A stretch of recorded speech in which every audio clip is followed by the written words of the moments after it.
ఇలా చూసారా బ్రెడ్ హల్వా.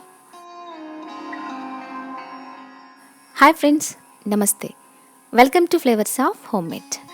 ఇవాళ మనం ఎంతో రిచ్గా ఉండే బ్రెడ్ హల్వా రెసిపీ ఎలా తయారు చేయాలో తెలుసుకుందాం. ఇది చాలా సులభంగా, చాలా త్వరగా తయారైపోతుంది. సులభంగా మన వంటగదిలో దొరికే పదార్థాలతో తాజా బ్రెడ్ హల్వా ఈజీ అయిన విధానంలో తయారు చేసుకుందాం. ఇంకెందుకు ఆలస్యం,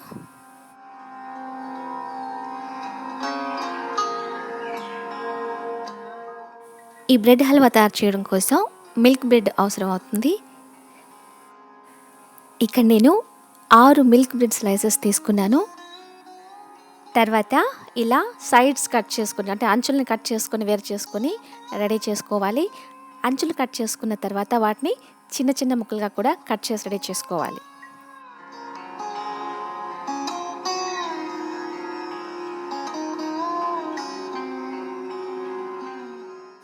ఇలా చిన్న ముక్కలుగా రెడీ చేసి పక్కన పెట్టుకున్నాను.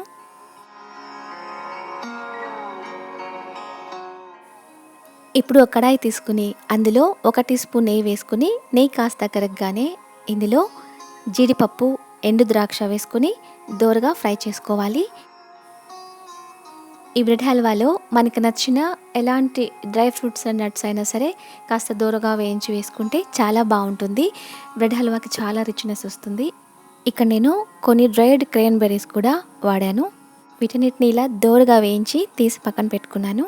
ఇప్పుడు ఇందులో 2 టేబుల్ స్పూన్స్ ఆయిల్ వేసి అది కొంచెం వేడెక్కగానే ఇందులో 1 టేబుల్ స్పూన్ ఘీ వేసుకోవాలి. ఇక్కడ అవసరం అనుకుంటే నెయ్యిని ఇంకాస్త కూడా యాడ్ చేసుకోవచ్చు. ఇప్పుడు కట్ చేసి పెట్టుకున్న బ్రెడ్ ముక్కలు వేసుకోవాలి. బ్రెడ్ ముక్కలు బాగా చక్కటి కలర్ వచ్చే వరకు, అంటే మంచి గోల్డెన్ బ్రౌన్ కలర్ వచ్చే వరకు వేపుకొని తీసి పక్కన పెట్టుకోవాలి.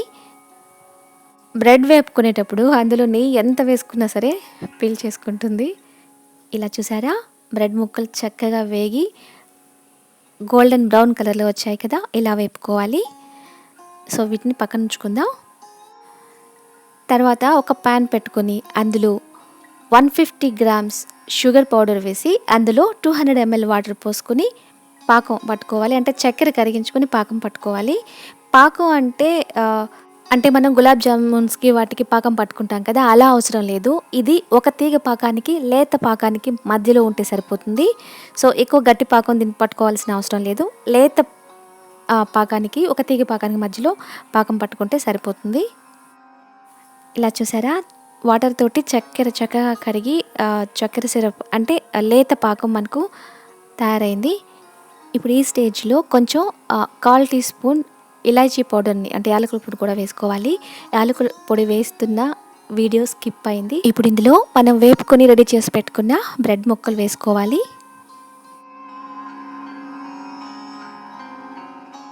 బ్రెడ్ ముక్కలు ఇందులో వేసుకున్న తర్వాత సిమ్లో ఉంచుకొని ఒక 3 నిమిషాల పాటు ఉడికించుకోవాలి.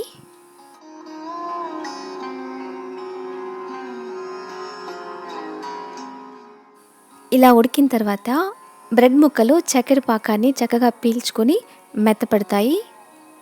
తర్వాత గరిటతో ఇలా కుక్ చేసుకుంటూ కలుపుకుంటూ ఉంటే మనకు కావాల్సిన హల్వా టెక్స్చర్ వస్తుంది. ఈ బ్రెడ్ హల్వాలో స్వీట్నెస్ మనకు కావాల్సిన విధంగా చక్కెరని యాడ్ చేసుకునేటప్పుడు ఎక్కువ తక్కువ చేసుకోవచ్చు. నెయ్యి అనేది ఈ బ్రెడ్ హల్వాకి రుచి అండ్ రిచ్నెస్ ఇస్తుంది. సో నెయ్యి కూడా మనకు కావాల్సిన విధంగా ఎక్కువ తక్కువలు యాడ్ చేసుకోవచ్చు.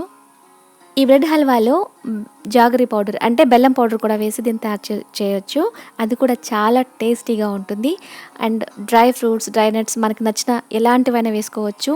మెత్తటి ఖర్జూరం ఉంటుంది కదా, అది కూడా ఇందులో వేసుకుంటే ఈ హల్వాకి రిచ్నెస్ వస్తుంది. కలర్ చాలా బాగుంటుంది. ఇలా చూసారా, కలర్ ఎంత చక్కగా వచ్చిందో. అవసరం అనుకుంటే ఇందులో కలర్ యాడ్ చేసుకోవచ్చు, బట్ అక్కర్లేదు. ఇలా చేస్తే ఈ కలర్ కూడా చాలా బాగుంటుంది.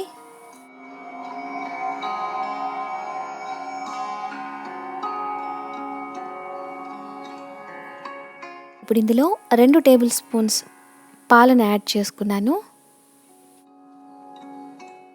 పాలను యాడ్ చేసుకున్న తర్వాత గరిటతో ఇలా చక్కగా మిక్స్ అయ్యే విధంగా కలుపుకోవాలి. ఇప్పుడు ఇందులో ముందుగానే వేపుకొని రెడీ చేసి పెట్టుకున్న జీడిపప్పు, ఎండు ద్రాక్షలు, డ్రైడ్ క్రేన్బెర్రీ వేసుకున్నాను. ఇవి గరిటతో ఒకసారి చక్కగా కలుపుకొని స్టవ్ ఆఫ్ చేసుకోవాలి. అంతే అండి, మన quick, rich and tasty bread halwa తయారైపోయింది. ఇప్పుడు ఒక ప్లేట్లో సర్వ్ చేసుకుందాం. మీరు కూడా ఈ బ్రెడ్ హల్వా తయారు చేసి ఎలా వచ్చిందో ఫీడ్బ్యాక్ పంచుకుంటారా? ఇంకొక ఈజీ అండ్ టేస్టీ రెసిపీతో మేము ముందుంటాను. అంతవరకు ఉంటాను మరి.